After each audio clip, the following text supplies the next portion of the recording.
that if you refuse, as long as you can cite bakit kayo nagre-refuse. Like for instance, if General Torre will say, oh, lulusob tayo dyan. And if anybody tries to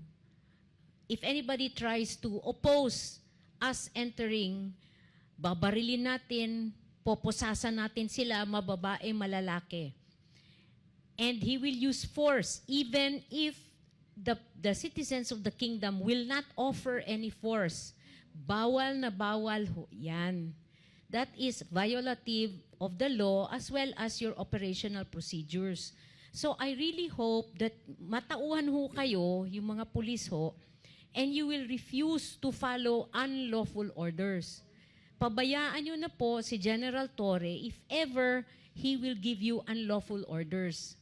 So please make sure that when you follow orders, that these are lawful orders of your superior before you do anything.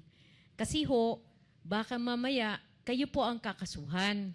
And kung magre-retire na po, as sinabi kanina, kung magre-retire na po si General Torre, and kayo po, may kaso pa rin ho kayo, kawawa naman ho kayo. Yun nga po ang paalala natin, warning sa mga kapulisan. Kayo, may kaso. Tapos si Torre, magre-retiro ng mayaman. Tandaan po natin, ang tagal po inayos ng Duterte ang Davao. Tapos kayo, papasok kayo dito, bababuyin nyo lang.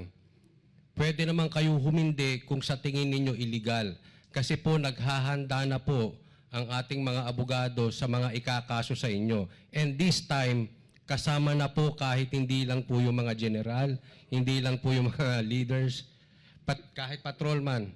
Ayan, sabi ni Sir Jay, lahat na po kakasuhan kasi kayo po ay nangako sa taong bayan na poprotektahan sila at hindi lang ang mga iilang general o mga leaders.